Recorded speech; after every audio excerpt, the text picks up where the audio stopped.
Astaghfirullah. Bismillahirrahmanirrahim. Assalamualaikum warahmatullahi wabarakatuh.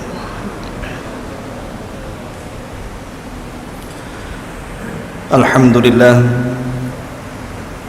salatu wassalamu ala rasulillah wa ala alihi wa sahbihi wa mawalah wa la hawla wa la quwata illa billahi wa ba'd.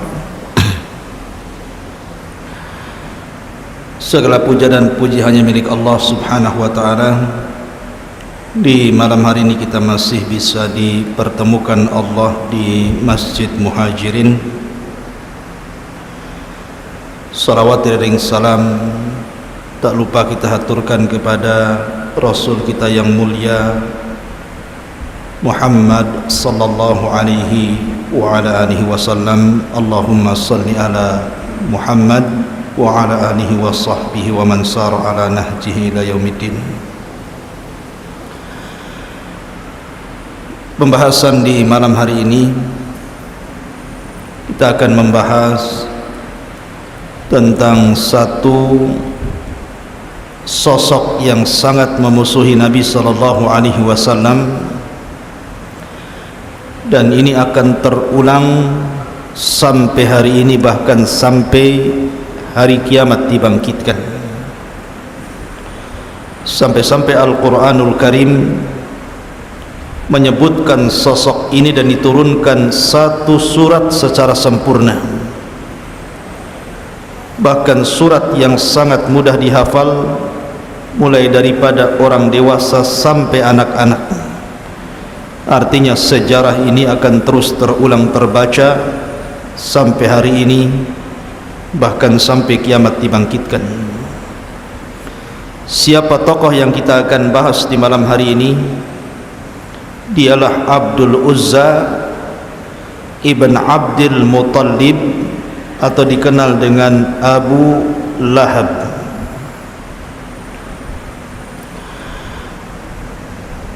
Anda harus bedakan antara Abu Lahab dengan Abu Jahal, karena ada seorang syekh bercerita, ada seorang imam ketika membaca surah Tabbat salah dia menyebutkan nama. Tabbat siada Abi Jahlin wa tab, katanya. Beda ya Abu Jahal dengan Abu Lahab. Kalau Abu Lahab adalah paman Nabi sallallahu alaihi wasallam dari Bani Abdul Manaf. Sementara Abu Jahal bukan siapa-siapa Rasul, karena dia dari Bani Mahzum, tetapi sama-sama dari Quraisy. Abu Lahab namanya adalah Abdul Uzza ibn Abdul Muttalib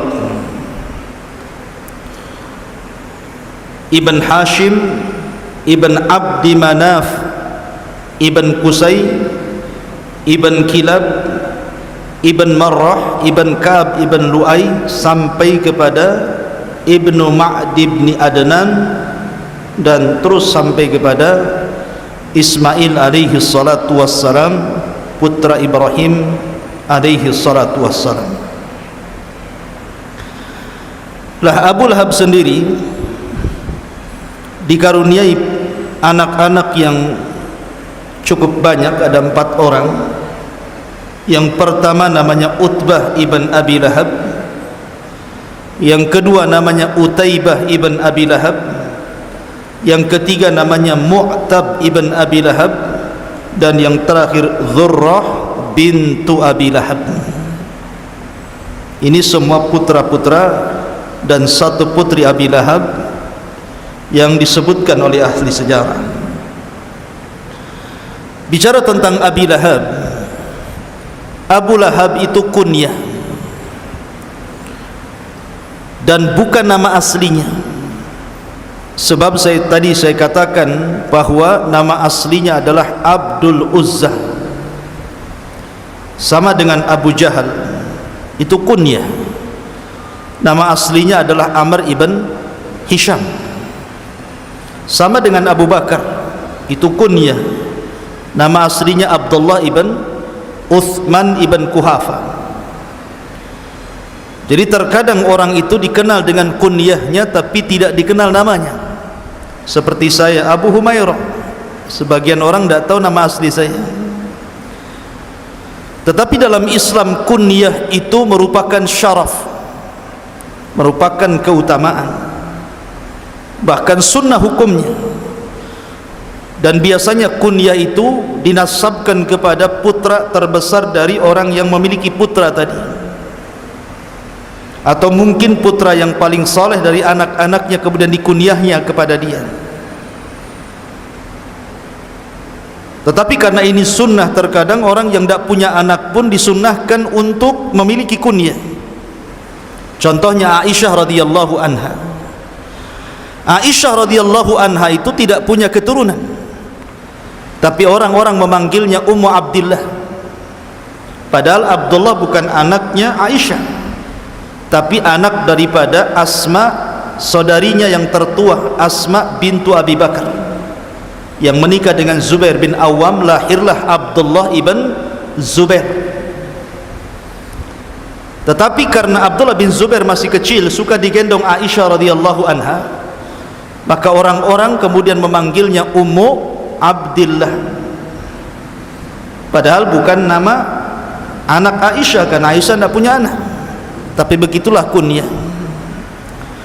Lalu kenapa kemudian Al-Quranul Karim menetapkan kunyah bagi Abdul Uzza dengan Abu Lahab dan Abu Jahal, padahal namanya Amr ibn Hisham? Bukankah kunyah itu sebuah keistimewaan dan sunnah? Ada beberapa alasan yang disebutkan para ulama. Tentu Abu Lahab diberikan kunyah tersebut bukan sebuah keutamaan, karena kalau seandainya kemudian Al-Quran itu menyebut dengan nama aslinya, maka sejarahnya akan hilang ketika wafatnya Abil Uzza. Makanya tidak kemudian disebutkan dalam Al-Quran itu nama Abil Uzza, tapi kunyahnya Abi Lahab, seolah-olah Allah subhanahu wa ta'ala ingin mengatakan kepada kita bahwa akan muncul Abi Lahab setelah Abi Lahab di zaman Nabi sallallahu alaihi wasallam. Karena bagaimanapun ada kaidah tafsir yang mengatakan al-ibratu bi umumil lafzi la bi khususis sabab, bahwa pelajaran dalam Al-Qur'an itu bukan karena sebab turunnya sebuah ayat atau surat, tetapi karena umum lafaz yang terkandung dalam Al-Qur'an itu. Ma'asyiral muslimin yang dimuliakan Allah Azza wa Jalla, atau karena nama asli Abu Lahab itu adalah nama musyrik. Abdul Uzza, hambanya Uzza, dan Uzza itu salah satu patung yang disembah di zaman jahiliyah. Sebagaimana Allah mengatakan afara'aitumul lata wal uzza wa manata tsalitsatal ukhra. Makanya Al-Quran tidak menghendaki nama kesyirikan dalam tata bahasa Quran. Makanya tidak disebut tabat siada Abil Uzza, tetapi tabat siada Abi Lahab, supaya tidak ada lafaz kesyirikan dalam Quran. Karena tidak boleh seseorang menasabkan kalimat hamba kecuali kepada Allah subhanahu wa ta'ala. Adapun kunyah Abu Jahal itu pemberian Nabi sallallahu alaihi wasallam, karena bagaimanapun Abu Jahal itu adalah orang yang dikatakan Nabi sallallahu alaihi wasallam Fir'aunnya umat ini. Namanya kan Amr bin Hisham, dan orang-orang jahiliyah menyebutnya Abul Hakam, karena bijaknya kalau bicara Abu Jahal ini. Tapi karena dia menolak Islam dan tidak mendapatkan hidayah, makanya kemudian Rasul pun menggelari Amr bin Hisham dengan Abu Jahlin. Abu itu bapak, Jahl itu bodoh. Bodoh karena tidak menerima hidayah Allah subhanahu wa ta'ala. Ma'asyiral muslimin yang dimuliakan Allah Azza wa Jalla, di zaman Nabi sallallahu alaihi wasallam Tidak ada satu keluarga yang sepakat memusuhi Nabi SAW melebihi keluarga Abu Lahab. Itu satu keluarga itu. Dari Abu Lahab, bapaknya, kemudian istrinya Arwa bintu Harbin atau kunyahnya Ummu Jamil, kemudian Utbah dan Utaibah juga ikut menyakiti Nabi SAW. Dan ini pelajaran bahwa seburuk-buruk keluarga adalah keluarga yang memerangi Islam, yang memerangi dakwah dan memerangi kebaikan, seperti keluarga Abu Lahab. Bayangkan ikhwatu fiddin yang dimuliakan Allah Azza wa Jalla, Abu Lahab ini bukan orang lain bagi Rasulullah. Abu Lahab itu paman Rasul, karena Nabi SAW dikaruniai oleh Allah 10 paman. Tetapi ketika diutusnya Nabi dan Rasul, yang masih hidup kala itu cuma 4. Abu Lahab, kemudian Abu Talib, kemudian Hamzah dan Abbas. Lah dari paman-paman Nabi SAW, yang paling jahat kepada Rasul adalah Abu Lahab. Harusnya kedekatan nasab dengan Nabi SAW itu Abu Lahab orang yang pertama masuk Islam, kan? Harusnya seperti itu, karena dia dekat dengan hidayah. Akan tetapi justru Abu Lahab pula lah yang pertama kali memusuhi Islam dan Rasul sebelum yang lainnya, sebelum Abu Jahal, sebelum Umayyah, sebelum Al-Walid, sebelum tokoh-tokoh Quraisy. Dia pula yang memulai permusuhan itu. Dari sini Nabi SAW bersabda, man sanna sunnatan sayyi'atan falahu wizruha wa wizru man amila ba'dahu la yanqusu min auzarihim syai'ah. Barang siapa yang memberikan contoh buruk kemudian diikuti keburukannya orang lain, maka dia dapat dosa dan dosa orang yang mengikutinya tanpa mengurangi dosa mereka sedikit pun. Maka jangan-jangan jangan seperti Abu Lahab yang kemudian memberikan contoh buruk akhirnya diikuti manusia. Ma'asyiral muslimin yang dimuliakan Allah Azza wa Jalla, bagaimana bentuk permusuhan Abu Lahab kepada Rasul? Ketika Nabi SAW diturunkan ayat wa anzir ashiratakal aqrabin, berilah peringatan kepada keluarga terdekat wahai Muhammad. Maka Nabi SAW mengumpulkan seluruh kerabat-kerabatnya di Bukit Safa. Di situ Nabi SAW berkhutbah. Dan ingat, Nabi SAW itu orangnya paling jujur, tidak pernah mengucapkan kalimat dusta.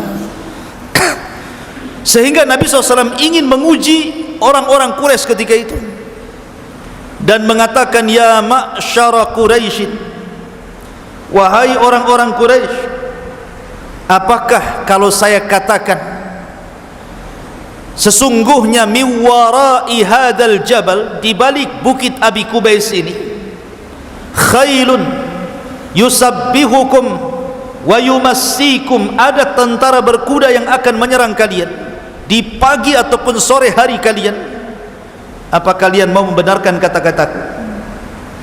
Sepakat orang-orang berteriak dan mengatakan, majarrabna alaika kadhiba, kami tidak pernah mendapati kedustaan di lisanmu wahai Muhammad.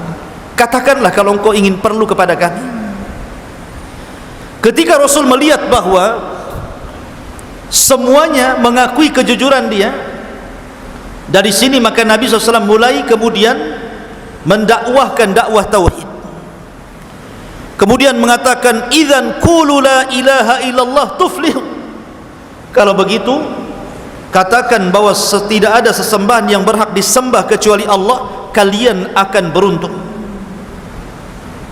Ketika Nabi SAW sedang berceramah seperti itu, mengajak manusia ke dalam tauhid, di tengah-tengah keramaian orang, tiba-tiba muncul orang yang berteriak, rupanya Abu Lahab. Kemudian mengatakan, tabban laka sa'iral yaum ya Muhammad, alihadza jama'tana, kecelakaan bagi engkau seluruh hari ini wahai Muhammad, oh untuk ini kau kumpulkan kami ya rupanya. Dari sini permulaan permusuhan Abu Lahab. Tapi Nabi SAW itu orang beradab, tidak membantah sama sekali pamannya, dia diam saja sampai akhirnya turun surah Tabbat yada Abi Lahab wa tab ila akhiril ayat. Inilah permulaan permusuhan orang-orang kafir terhadap Nabi SAW, dimulai dari pamannya sendiri. Bahkan ketika Nabi SAW datang ke pasar-pasar atau datang musim haji dan umrah, dari mana-mana orang datang ke Mekah untuk haji dan umrah ala jahiliyah, maka Nabi SAW mulai berdakwah ke pasar-pasar dan ke kerumunan manusia. Ayuhan nas, qulu la ilaha illallah, wahai manusia katakan la ilaha illallah, tamliku bainal arabi wal a'jam, kalian akan menguasai bangsa Arab ataupun bangsa non Arab. Lah Abu Lahab itu selalu ada di belakang Rasul, sambil melempari batu kecil itu dia lempari kepada Rasul, kemudian mengatakan la tusaddiquhu fa innahu kadhib fa innahu sahir, jangan kau benarkan orang ini pendusta, orang ini tukang sihir.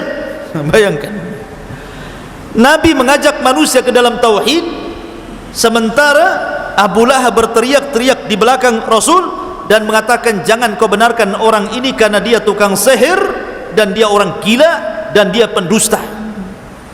Secara logika ikhwan, kalau yang menentang Rasul orang lain itu biasa saja, wajar orang itu bermusuhan dengan orang yang tidak ada hubungan kerabat.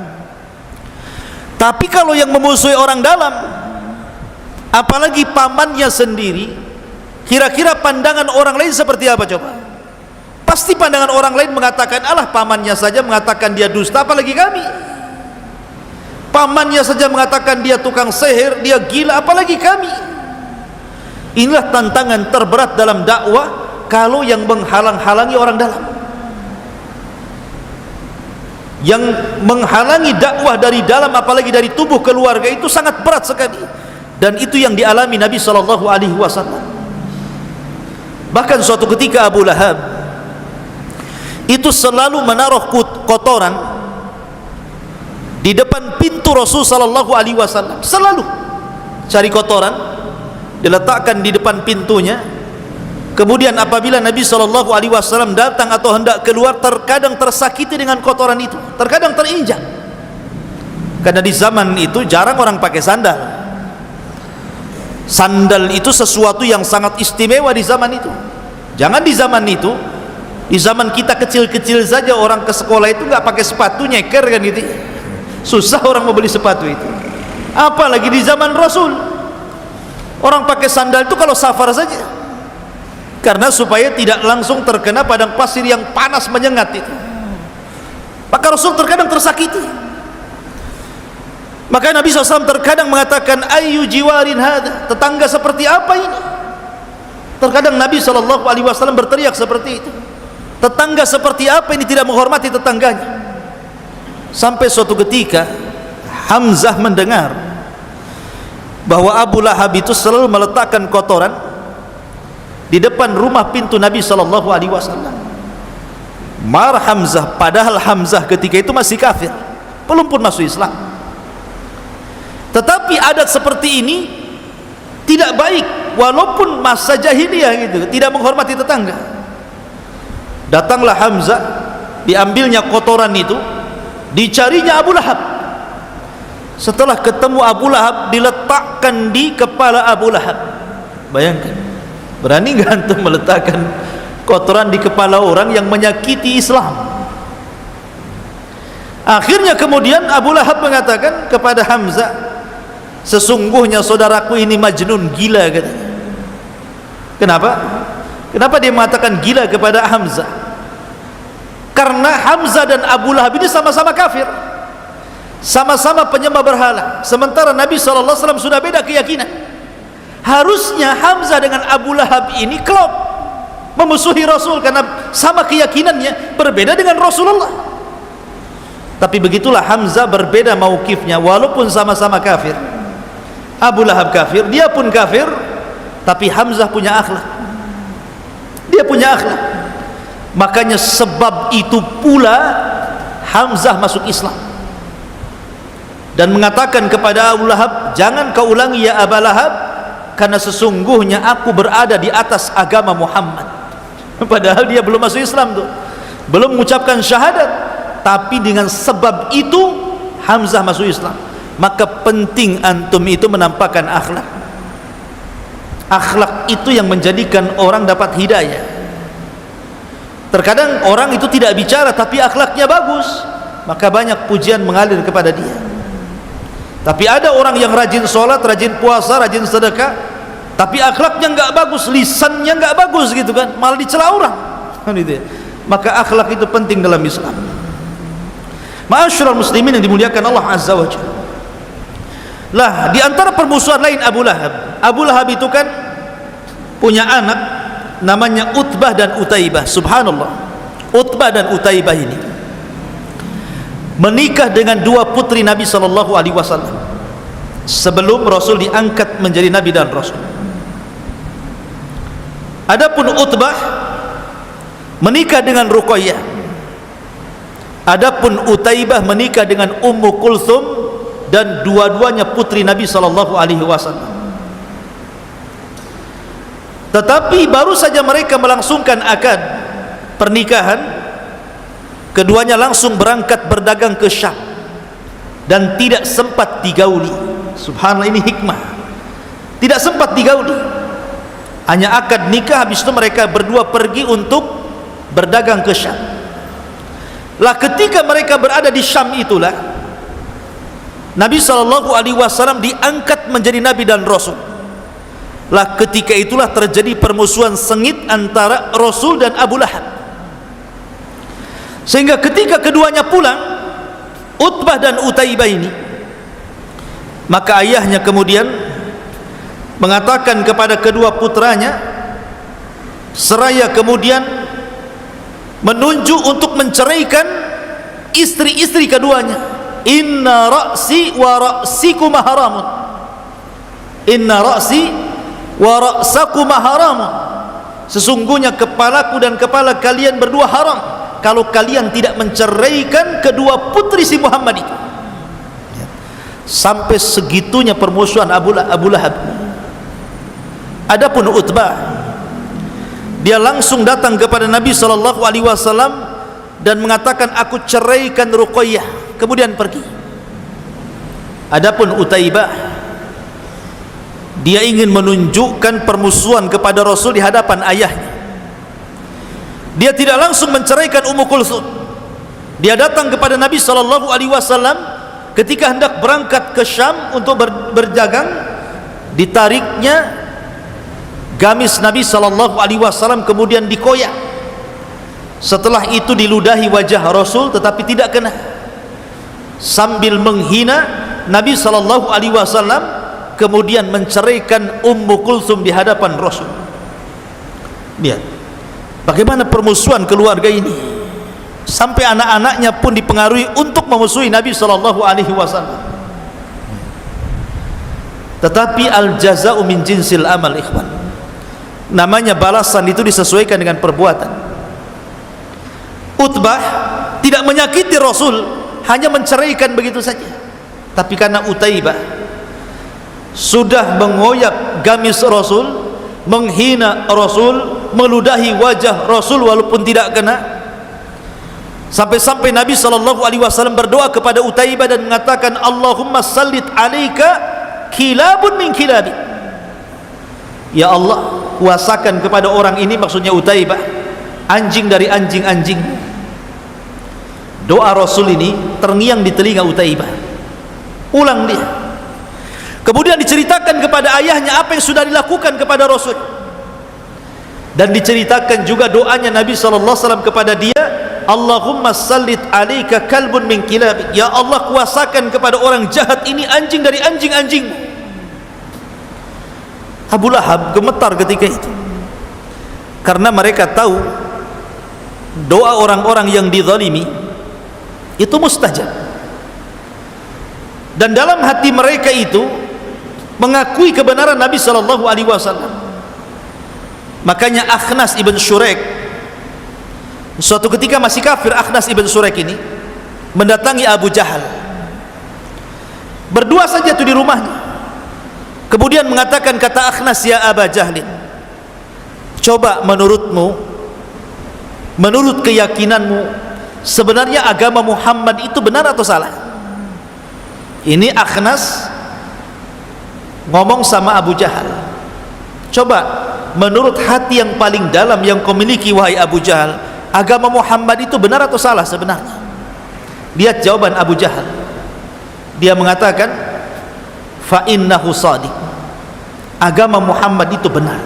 Itu Abu Jahal itu mengatakan kepada Akhnas, agama Muhammad itu benar, aku tidak mendapat, tidak berdusta. Artinya orang-orang pembesar Arab itu hati mereka mengakui kebenaran syariat Rasul. Makanya Akhnas mengatakan, kalau engkau mengakui dia di atas kebenaran, kenapa kau tidak ikut dia, katanya. Ini alasan Abu Jahal kenapa tidak mau ikut agama Rasul. Kata Abu Jahal, wahai Akhnas, kemuliaan Bani Qusay itu ada di memberi makan orang-orang fakir, memberi minum jamaah haji, membayar diat, dan begitu seterusnya. Kemudian kami dari Bani Mahzum dan Bani Abdul Manaf, kabilahnya Abu Talib, di dalam Quraisy itu selalu mengambil hati orang-orang Quraisy dengan berlomba-lomba di atas kebaikan. Kalau mereka membayarkan diat, kami juga ikut membayarkan diat. Kalau mereka memberikan santunan kepada fuqara wal masakin, kami juga sama. Kalau mereka memberikan minum kepada jemaah haji, kami juga sama. Jadi kami Bani Mahzum dengan Bani Abdul Manaf itu setara dalam kabilah Quraisy. Akan tetapi tiba-tiba Bani Abdi Manaf mengatakan, sesungguhnya kami memiliki nabi dan kalian tidak punya nabi. Bingung, apa yang mau kami jawab, katanya Abu Jahal. Apa kami juga akan mengatakan kami juga punya nabi sementara kami tidak punya nabi? Dari situlah saya tidak mau ikut agama Muhammad. Hasad, kibar, sombong. Jadi mereka itu mengakui sebenarnya apa yang didakwakan Rasul itu benar, hatta Abu Jahal sendiri. Tetapi karena kesombongan, karena hasad mereka, akhirnya mereka memusuhi Rasul sallallahu alaihi wasallam. Lah Abu Lahab itu seperti itu juga. Ma'asyiral muslimin yang dimuliakan Allah azza wa jalla. Lah Abu Lahab ini ketika perang Badar, dia tidak ikut perang Badar. Maksudnya tidak ikut dalam pasukan Abu Jahal, karena memang Abu Lahab itu terkenal pengecut. Dia bukan orang pemberani, tetapi dia tetap ingin membela musuh Rasul. Dengan cara apa? Menyewa orang-orang untuk ikut terlibat dalam perang Badar. Dia memang tidak ikut, tapi dia sewa orang. Lihat bagaimana permusuhannya, sampai menyewa orang untuk ikut terlibat dalam perang Badar memusuhi Nabi sallallahu alaihi wasallam. Seperti itulah Abu Lahab permusuhannya dengan Nabi sallallahu alaihi wasallam. Belum lagi istrinya Ummu Jamil, Arwa bintu Harbin. Ummu Jamil ini bukan orang biasa. Dia wanita yang sangat istimewa di tengah-tengah Quraisy. Bagaimanapun dia keturunan orang hebat, karena dia saudari daripada Abi Sufyan. Abu Sufyan ibn Harb punya saudari namanya Arwa bintu Harbin, menikah dengan Abu Lahab. Karena Abu Lahab itu dari sekian paman Rasul yang paling kaya itu Abu Lahab, kemudian yang paling ganteng, orangnya tampan Abu Lahab itu. Makanya orang Arab ketika mengatakan kepada orang yang tampan itu dengan sebutan lahab, cahaya, bercahaya, karena tampannya Abu Lahab. Kemudian orang kaya wajar mendapatkan istri dari turunan bangsawan Arwa bintu Harbin. Tetapi betul kata Allah subhanahu wa ta'ala, innal insana la yatgha an ra'ahu staghna. Manusia itu mudah melampaui batas kalau Allah berikan kekayaan banyak kepada dia. Lah Ummu Jamil ini tidak kalah hebatnya permusuhan dengan Nabi sallallahu alaihi wasallam. Sampai-sampai Al-Quran sendiri mengatakan hammalatal hatab. Jadi setiap hari dia membuat isu tentang Nabi SAW, membuat habar-habar hoax tentang Nabi SAW di tengah-tengah wanita-wanita Quraisy. Dan kalau sudah emak-emak nyebarkan hoax, itu beda dengan laki-laki nyebar hoax. Itu cepat itu, ya. Karena mulutnya perempuan itu lebih panjang kan dibandingkan jilbabnya, ya. Jadi kalau dia mau fitnah itu luar biasa. Bukan hanya dengan lisannya, tapi juga dengan dananya. Dengan kalung-kalungnya dia jual, kemudian dananya itu untuk membayar orang untuk memfitnah Rasul, mengadu domba Rasul. Terkadang menyuruh orang meletakkan duri di tempat jalan Nabi SAW pulang ke rumah. Dan sekali lagi di zaman itu jarang pakai sandal, jadi kalau diletakkan duri mudah keinjak. Begitu cara menyakiti Nabi SAW. Bahkan suatu ketika Ummu Jamil ini pegang batu, mau menumbuk dengan batu itu wajah Nabi SAW. Dicarinya Rasul. Rupanya Nabi SAW sedang bersandar di kiswah Ka'bah dengan Abu Bakar. Ketika dari kejauhan Abu Bakar melihat Arwa bintu Harbin dan mengatakan, ya Rasulullah, kayaknya wanita ini sedang marah, sebaiknya kau pergi.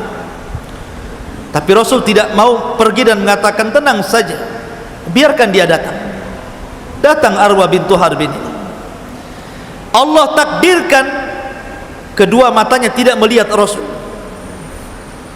Itu mukjizat, Rasul tidak bisa kelihatan oleh Ummu Jamil, padahal di hadapannya yang kelihatan cuma Abu Bakar saja. Kemudian kata Arwa bintu Harbin, ya Aba Bakrin, aina sahibuk? Di mana kawanmu si Muhammad itu? Abu Bakar heran, ada di sampingnya kok nanya di mana saudaranya. Tetapi Rasul hanya mengisyaratkan dengan matanya, layani saja. Kata Abu Bakar, kenapa kau mencari saudaraku Muhammad? Kata Arwa bintu Harbin, qad balagani annahu yahjuni. Telah sampai berita kepadaku dia telah mengejek diriku. Lau ra'aituhu la ramaituhu bihadal hajara fi. Kalau aku lihat dia, aku lempar batu yang ada di tanganku ke kepalanya, katanya. Bayangkan. Kemudian dia membacakan syair, mudhammaman abaina wa amrahu asaina wa dinahu qalaina. Mudhammam, orang yang tercela, kami tidak mau untuk mengikutinya. Wa amrahu asaina, seluruh perintahnya kami bermaksiat. Wa dinahu qalaina, dan semua agamanya kami berlepas diri. Kemudian dia pergi sambil gerutu. Rasulullah di depan tapi tidak melihat. Lihat apa kata Rasul kepada Abu Bakar, a'mallahu basaraha, Allah butakan kedua matanya sehingga dia tidak bisa melihat. Dari sini ma'asyiral muslimin yang dimuliakan Allah Azza wa Jalla, demikian dahsyatnya permusuhan Abu Lahab. Baik Abu Lahab, baik istrinya, baik anak-anaknya ikut campur untuk memerangi Nabi SAW. Pantaslah kalau seandainya Allah Subhanahu wa taala akhirnya menurunkan surat khusus untuk bicara tentang Abu Lahab. Kita sedikit membahas tentang surat yang turun kepada Abi Lahab. Allah Subhanahu wa taala berfirman, tabbat yada Abi Lahab wa tab. Celaka kedua tangan Abi Lahab, wa tab, dan pasti celaka. Subhanallah, keajaiban bahasa Quran. Tabba, kalaupun dibalik batta, tabbat itu diambil dari tabbah. Coba kita balik ba duluan, batta, dua-duanya artinya sama, celaka. Antum mau ngomong tabba ataupun batta, itu sama dalam bahasa Arab artinya itu. Celaka dua-duanya. Kecelakaan bagi yada Abi Lahab, kedua tangan. Maksudnya kedua tangan di sini karena yang paling banyak melakukan pergerakan itu tangan. Artinya usaha Abi Lahab dan pasti binasa. celaka seluruh usaha Abi Lahab dan pasti binasa. Di sini Allah Subhanahu wa taala, sekali lagi saya katakan, tidak menyebut nama aslinya. Harusnya tabbat yada Abil Uzza wa tab.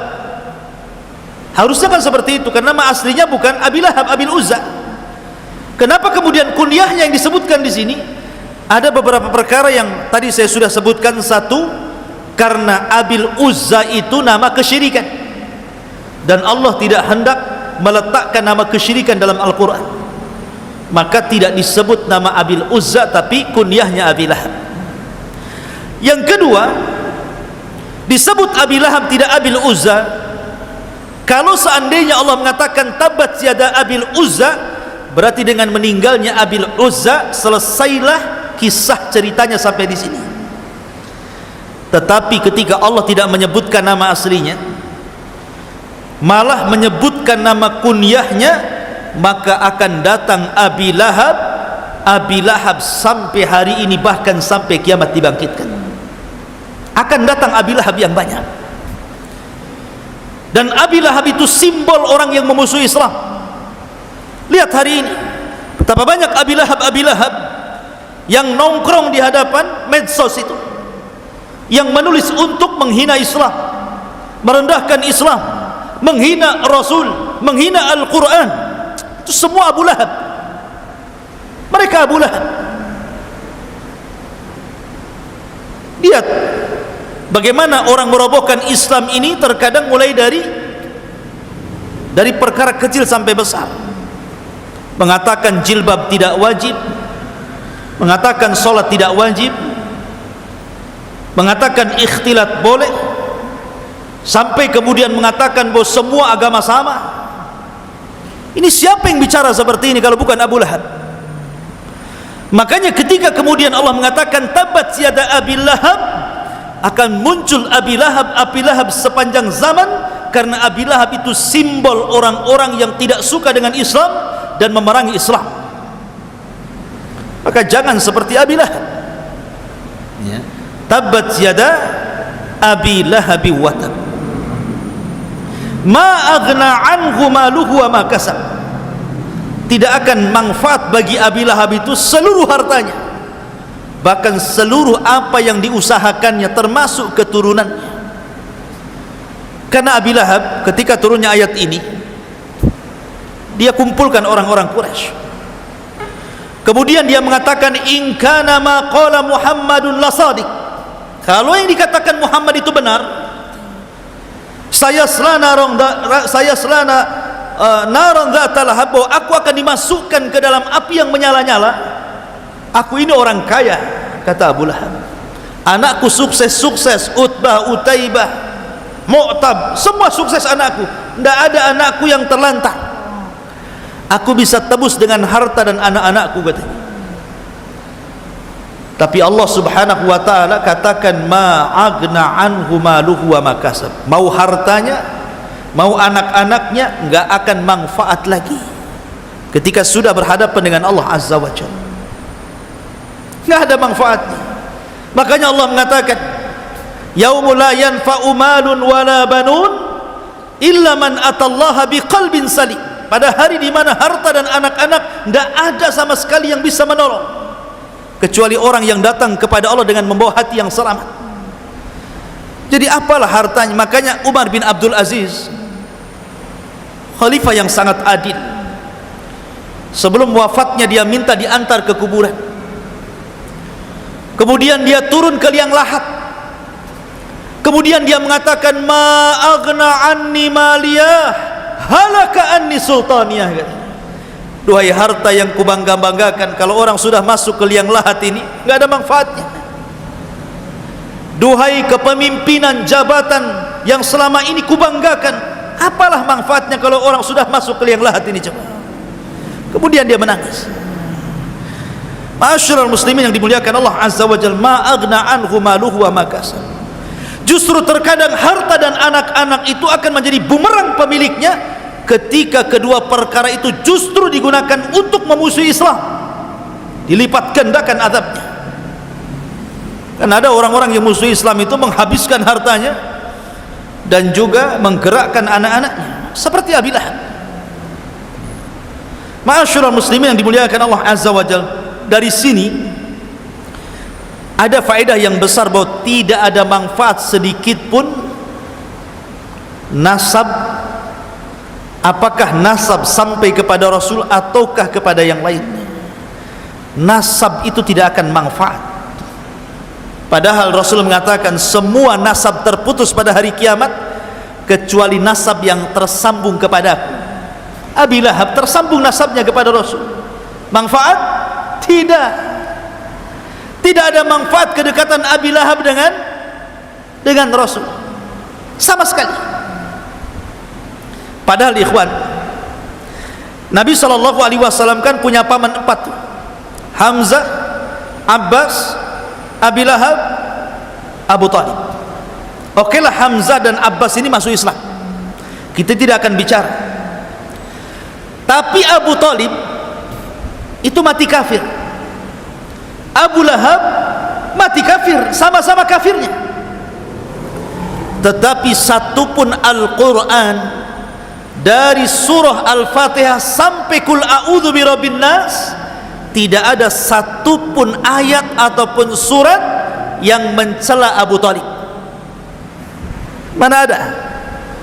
Coba anda cek Al-Quran, tidak ada satupun ayat yang mencela Abu Talib, tidak ada. Bahkan Abu Talib mendapatkan syafaat khusus bagi Rasul. Dia diringankan azabnya, walaupun tidak bisa keluar dari neraka selamanya, tapi diringankan azabnya. Dia hanya sampai ke tumit mata kakinya nerakanya, tapi cukup mendidihkan kepalanya, kata Rasul. Harusnya Abu Talib itu berada di gelombang neraka yang paling dalam, tapi karena dia sudah menolong diriku semasa dakwahku, kata Rasul, maka dia berikan syafaat khusus, diringankan azabnya. Tetapi Abu Lahab sama-sama kafir. Abu Talib mati kafir, Abu Lahab mati kafir. Tapi lihat, Allah Subhanahu wa taala turunkan ayat Tabbat yada Abi Lahab dengan surat yang sangat pendek dan tidak disisipkan di surat yang panjang. Kan bisa saja surah Al-Lahab ini disisipkan di tengah-tengah surah Al-Baqarah, disisipkan di tengah-tengah surah Al-Imran, disisipkan di tengah-tengah surah An-Nisa, disisipkan di tengah-tengah surah Al-A'raf, kan bisa saja. Kenapa kemudian dipisahkan? Satu surat yang sangat pendek, pendek sekali, sampai anak kecil bisa menghafalnya, menunjukkan bahwa balasan itu disesuaikan dengan usahanya. Karena dia orang yang pertama memusuhi Rasul, melibatkan seluruh keluarga dan hartanya untuk memusuhi Rasul, maka seolah-olah ayat ini menjadi doa bagi Abi Lahab. Sampai hari ini bahkan kiamat dibangkitkan, semua orang membacanya, sampai anak-anak pun bisa membacanya. Sampai orang yang hafalannya tidak punya, kalau jadi imam tabat si aja paling yang bisa itu. Coba lihat, ngeri dia Abu Lahab. Dibuatkan surat pendek sehingga orang mudah ngapal, seolah-olah doa bagi dia. Semua akan diingat tuh kenangan Abi Lahab itu. Ma'asyiral muslimin yang dimuliakan Allah Azza wa Jalla, intinya hubungan nasab itu tidak akan manfaat walaupun nasabnya sampai kepada Rasul, kalau dia justru memerangi agama Nabi sallallahu alaihi wasallam. Mau anda Habib, mau anda bukan Habib, yang menentukan kemuliaan bukan nasab anda kepada Rasul, tapi ketakwaan anda kepada Allah Subhanahu wa taala. Ma'asyiral muslimin yang dimuliakan Allah Azza wa Jalla, kemudian Allah mengatakan sayasla naran dzata lahab.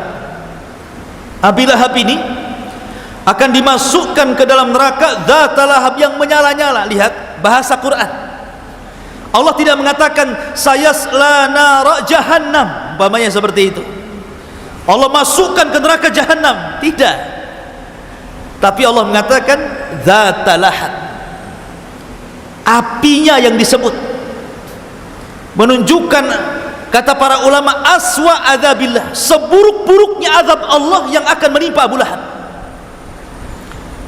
Bahwa Abu Lahab itu bukan hanya sekedar didekatkan dengan api neraka, tapi akan dibakar langsung, kemudian langsung gosong, langsung jadi abu, baru kemudian dikembalikan menjadi Abu Lahab kembali dan dibakar kembali.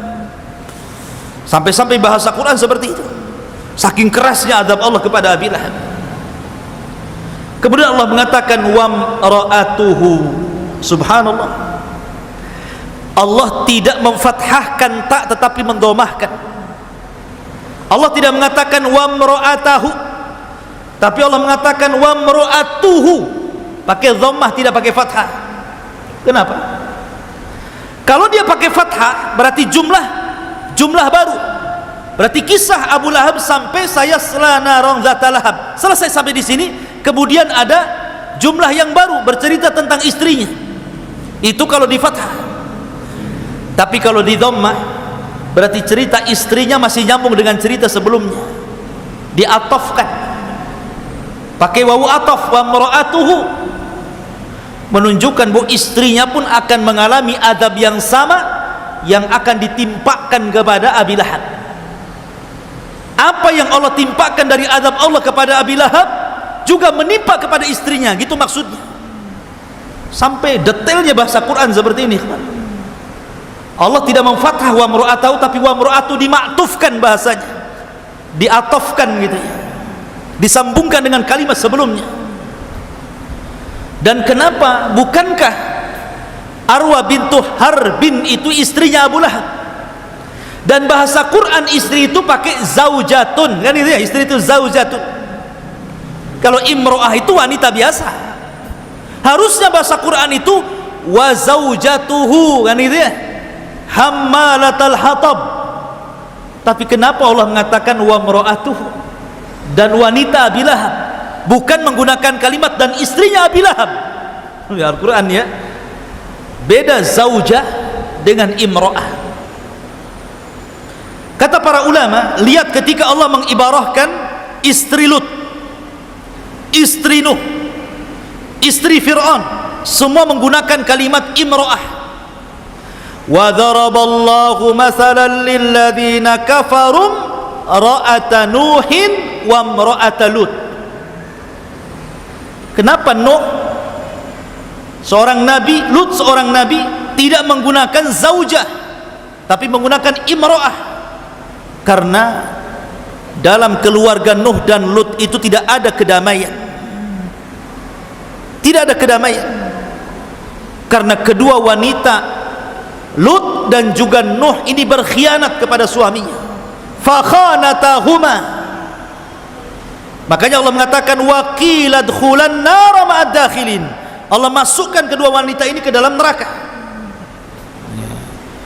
Sama di sini juga wa mara'atuhu hammalatal hatab, seolah-olah Allah ingin mengatakan bahwa Abu Lahab dengan istrinya ini tidak akur dia dalam rumah tangganya, banyak cekcok, dan cekcoknya istrinya Abu Lahab dengan Abu Lahab itu lebih besar di dalam rumah tangga dibandingkan di luar rumahnya. Jadi mereka itu selalu tidak damai, tidak tenang, suka cekcok. Mereka hanya sepakat itu kalau memusuhi Nabi saja. Oh gitu. Jadi itu bahasa Quran seperti itu. Sebab kalau sudah cekcok di dalam rumah, pasti akan buruk keluar rumah. Coba saja antum bermasalah dengan istri kan, marah dengan istri, kadang-kadang kemarahannya ini terbawa keluar rumah kan. Kenapa lah kau emosi hari ini? Tak ada lah, padahal lagi emosi di rumah kan gitu. Itu terbawa tuh biasanya seperti itu. Nah makanya Abu Lahab ini emosi dalam rumah itu juga keluar rumah sama dengan istrinya. Makanya Allah tidak menggunakan wa zaujat lain dengan istri-istri Rasul. Allah tidak menyebut dengan kalimat imro'ah. Ya ayyuhan nabi kul li azwajika wa banatika wa nisa'il mu'minin, kan gitu. Wahai Nabi, katakan kepada ajwaz, jama daripada zaujah, istri-istrimu. Karena istri Rasul dengan Rasul itu sakinah, mawaddah, warahmah, tidak ada permusuhan. Tapi keluarga Abu Lahab itu permusuhan, itu suami istri, sehingga permusuhannya sampai keluar rumah. Itulah jeleknya keluarga Abu Lahab. Makanya Allah bahasakan wa mra'atuhu hammalatal hatab. Hamma dalam bahasa Arab itu namanya siyagul mubalaghah. Siyagul mubalaghah itu artinya bentuk isim yang berbentuk berlebih-lebihan dalam makna. Jadi bukan hanya sekedar membawa satu kali, tapi sering membawa, gitu maksudnya. Bukan hanya memfitnah satu kali, tapi terus memfitnah. Itu disebut hammalatul hatab namanya. Bukan sekali dua kali, tapi mengadu dombanya itu terus, seolah-olah hidupnya dihabiskan hanya untuk mengadu domba, menjelek-jelekan Nabi sallallahu alaihi wasallam. Itulah arti hammalatul hatab. Makanya Al-Quran ini, kaidah Al-Quran, ikhwan, siapapun yang dicela dalam Al-Quranul Karim, maka dia tidak pernah akan mendapatkan hidayah sampai dia mati. Siapapun yang dicela dalam Al-Quran, maka dia tidak akan pernah mendapatkan hidayah sampai dia wafat. Abu Lahab dicela dalam Al-Quran, wafat su'ul khatimah. Istrinya dicela dalam Al-Quran, wafat su'ul khatimah. Abu Jahal dicela dalam Al-Quran, ara'aita alladhi yanha 'abdan idza shalla. Tidakkah kau melihat ada seseorang yang berani melarang orang sedang sholat? Karena Abu Jahal mengatakan, kalau aku melihat Muhammad sholat di Ka'bah, ku tunjang lehernya, katanya. Maka Allah turunkan ara'aita alladhi yanha 'abdan idza shalla, dicela dalam Al-Quran. Akhirnya Abu Jahal pun mati su'ul khatimah. Al-Walid ibn Mughirah diturunkan dalam surah Al-Mudaththir, darni wa man khalaqtu wahida wa ja'altuhu malan ma'duda wa banina syuhuda, sampai akhir surah Al-Mudaththir. Turun kepada Al-Walid ibn Mughirah. Al-Walid ibn Mughirah mati su'ul khatimah. Siapapun yang dicela dalam Al-Quran tidak akan selamat. Tapi orang-orang yang tidak dicela dalam Al-Quran, Abu Sufyan, kurang apa musuhannya dengan Rasul? Dia yang memimpin perang Uhud dan memimpin orang-orang musyrik sehingga banyak para sahabat terbunuh, tapi Quran tidak mencela Abu Sufyan. Makanya dia dapat hidayah masuk Islam ketika Fatu Mekah. Ya. Ma'asyiral muslimin yang dimuliakan Allah Azza wa Jalla. Kemudian Allah mengatakan fi jidihahab lum mim masad. Maka di lehernya akan diletakkan sabut dari api Jahannam. Sering saya ulang, al-jaza min jinsil amal. Balasan itu sesuai dengan usahanya. Karena Ummu Jamil ketika di dunia, dia ambil kalungnya, dia ambil gelangnya, dia jual. Kemudian uangnya untuk memusuhi Rasul, maka kalung itu kelak akan jadi api di neraka Jahannam, kemudian akan melilit lehernya. Begitulah Allah Subhanahu wa taala menyiksa orang-orang yang memusuhi dia. Ma'asyiral muslimin yang dimuliakan Allah Azza wa Jalla. Maka di sini kalau kita melihat keluarga Abu Lahab dalam kehidupan manusia, Allah sudah contohkan kan banyak keluarga kan. Antum baca surah Tahrim, di situ ada macam-macam keluarga. Ada keluarga itu yang suaminya soleh, suaminya baik, tapi istrinya kurang ajar, berkhianat dan kufur, seperti keluarga Nuh dan keluarga Lut. Yang kedua, ada yang terbalik, istrinya baik sekali, solehah, tapi suaminya kufur, suaminya bengis dan jahat, keluarga Fir'aun. Istrinya ahli jannah, keluarganya Fir'aun itu istrinya penduduk surga, satu di antara 4 wanita terbaik dunia, Asyah bintu Muzahib. Tapi suaminya makhluk yang paling buruk yang ada di permukaan bumi, Fir'aun laknatullah.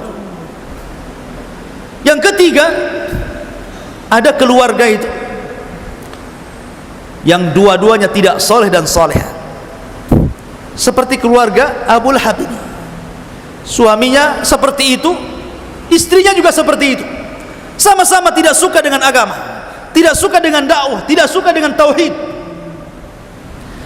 Yang ketiga, yang keempat, ada keluarga yang dua-duanya mencintai Allah. Itulah keluarga Nabi sallallahu alaihi wasallam. Makanya tidak ada keluarga yang layak dicontoh melebihi keluarga Nabi sallallahu alaihi wasallam. Laqad kana lakum fi Rasulillahi uswatun hasanah. Sungguh ada pada jati diri Rasul itu suri toladan yang indah bagi kita, termasuk saat berkeluarga Nabi sallallahu alaihi wasallam. Jangan seperti Abi Lahab. Ya. Jangan seperti Abi Lahab, ini suami istri kompak masalahnya, memusuhi Islam. Ma'asyiral muslimin yang dimuliakan Makanya Abu Lahab diberikan azab oleh Allah di dunia sebelum akhirat. Suatu ketika Abu Lahab ini sedang menunggu kabar tentang kemenangan di Badar, karena kan dia tidak ikut Badar, dia pengecut, nyewa orang, dia menunggu menangkah kalah begitu saja. Tiba-tiba dari kejauhan datang Abi Sufyan dengan ketakutan, dengan beberapa orang yang lari dari orang-orang musyrik karena kekalahan di Badar. Kemudian Abu Sufyan menceritakan di hadapan Abu Lahab, kita kalah wahai Abu Lahab. Aku heran, kenapa tentara si Muhammad itu banyak sekali ditolong oleh tentara berkuda, semua berwarna putih, dengan berjubah putih, di tangannya ada pedang terhunus, sampai kami lari tunggang langgang. Di samping Abu Lahab ini ada budaknya Abbas, namanya Fadl. Ada budaknya Abbas, dia orang yang beriman dan menyembunyikan keimanannya. Tiba-tiba refleks ngomong, itulah malaikat yang menolong Muhammad. Marah Abu Lahab ini. Di pentungnya itu budaknya si Abbas itu, seolah-olah apa? Membela Rasulullah. Akhirnya karena terlukalah budaknya Abbas ini, pulang. Kemudian lapor kepada istrinya Abbas, Ummu Fadl. Marah Ummu Fadl ini, dia ambil pentungan, dicarinya Abu Lahab. Kenapa kau sakiti budakku ya Abu Lahab? Dipentung kepalanya. Akhirnya pecah kepalanya sini sama Ummu Fadl, istri daripada Abbas itu. Kenapa kau pukul budakku? Sebab lukanya itulah Abu Lahab meninggal dunia. Ada juga yang mengatakan bahwa Abu Lahab itu terkena penyakit namanya adas, penyakit yang parah, luka yang parah. Jadi ketika kemudian dia hendak safar, di tengah jalan kumat penyakit itu, kemudian meninggal, dan tidak diketahui jasadnya kecuali setelah 3 hari. Bayangkan, jasad 3 hari tidak diketahui, busuk tidak? Busuk. Manusia pun tahu ini jasadnya siapa ini, jasadnya Abu Lahab. Sampai anak-anaknya tidak berani mendekati Abu Lahab karena busuknya. Tapi orang-orang mengatakan kepada anak-anaknya, kalian tega kepada bapak-bapak kalian, kuburkan ayah kalian ini. Tapi mereka tidak mau. Terpaksalah akhirnya dikubur di mana dia meninggal, tidak digalikan kuburan, langsung dilempari batu, kayak orang dirajam, dilempari batu sampai numpuk. Itulah kuburannya Abu Lahab. Subhanallah, Allah hinakan. Termasuk putranya juga Utaibah, yang sudah meludahi Rasul, mengoyak gamis Rasul. Ketika dia hendak berangkat ke Syam, Abu Lahab ini terngiang dengan doanya Rasul, sehingga dia mengatakan kepada kawan-kawannya, jaga putraku ini, jaga putraku ini, katanya. Kan sebenarnya Abu Lahab itu yakin dengan doanya Rasulullah, suruh minta ke kawan-kawan dagangnya, tolong jaga putraku ini, katanya, karena aku mendengar Muhammad mendoakan seperti ini, katanya. Berangkatlah mereka ke Syam. Ketika sudah sampai di perbatasan Syam, di tempat namanya Bani Zuraik, orang-orang ini sedang tidur di bawah pohon sambil istirahat. Ketika terbangun, tiba-tiba ada asad, ada harimau, ada singa di hadapannya, singa padang pasir. Tiba-tiba yang diserang pertama adalah Utaibah. Langsung diserang lehernya, kemudian dipisahkan leher dari badannya. Ketika itu singa itu menggigit lehernya, dia sempat berteriak, qatalani Muhammad, qatalani Muhammad, katanya. Muhammad sedang membunuhku. Muhammad di mana? Dia di mana? Dia ada di Syam, Rasul ada di Madinah, tapi dia mengatakan qatalani Muhammad, qatalani Muhammad. Muhammad sedang membunuhku, Muhammad sedang membunuh, sampai akhirnya meninggal, terpisah kepala dari badannya. Bagaimana Allah Subhanahu wa taala mengazab orang yang memusuhi dakwah. Hati-hati. Siapapun yang memusuhi dakwah Nabi sallallahu alaihi wasallam pasti akan ada azab dunia sebelum azab akhirat. Dan itu terjadi di zaman Imam Ibnu Hazm, sampai dikisahkan di zaman Imam Ibnu Hazm ada seorang laki-laki yang mendengar hadis, kan tidak boleh seseorang itu dalam sholat melihat ke atas, atau ke samping. Karena itu curian syaitan yang sedang mencuri khusyuk kita, ya. Kemudian Nabi SAW mengancam akan dirubah kepalanya seperti kepala keledai, kan begitu hadisnya. Siapa yang mengangkat kepalanya melihat ke langit kemana-mana ketika sholat itu, maka akan dirubah kepalanya seperti kepala keledai. Dalam riwayat, apabila dia mendahului imam. Jadi imam belum ruku, sedang ruku belum berdiri, dia sudah berdiri, maka diancam kepalanya seperti kepala keledai, akan dirubah kepalanya seperti kepala keledai, katanya. Jadi orang ini nggak yakin, mana ada kepala orang kok diganti dengan kepala keledai, katanya. Dipraktekkan pula dalam sholat sama dia. Jadi sebelum imam itu bangkit dari ruku, sudah ruku dulu. Subhanallah, seketika itu Allah robah kepalanya seperti kepala keledai. Dan itu disebutkan oleh Imam Ibnu Hazm dalam kitabnya. Allah berikan azab sebelum dunia, sebelum akhirat, ya. Bahkan di zaman salaf ada orang yang menghina hadis Rasulullah SAW mengatakan, idza staiqadha ahadukum min naumihi, apabila seseorang bangun dari tidur malamnya, hendaklah dicuci, falyaghsil yadayhi thalatha marrat, hendaklah cuci tangannya 3 kali. Fa inna ahadakum la yadri aina batat yadah, karena seseorang tidak tahu ketika tidur malam itu tangannya di mana, nginap di mana nggak tahu. Nginap di belakang kan, nginap di depan kan nggak tahu kan. Itu antum tidur, tangan antum malah di mana kan nggak tahu, nyelip-nyelip di mana kan nggak tahu. Makanya setelah bangun tidur cuci dulu, jangan langsung main ambil nasi sahur gitu, nanti nggak jelas isi tangannya. Tiba-tiba ada seorang laki-laki mengatakan, ana adri aina batat yadi, saya tahu di mana tangan saya menginap. Kurang ajar tidak? Rasul yang mengatakan tidak tahu, dia mengatakan tahu pula, kan begitu ya. Ini kan kurang ajar hadis Nabi nih. Akhirnya dihukum orang ini. Ketika keesokan harinya dia tertidur, tiba-tiba Allah masukkan tangannya satu hasta ke dalam duburnya. Satu hasta itu dari sini ke sini loh Pak, masuk ke liang dubur. Ketika dia bangun, dia kaget tangannya ada di dalam dubur itu. Sekarang baru tahu kan di mana tangannya menginap. Subhanallah.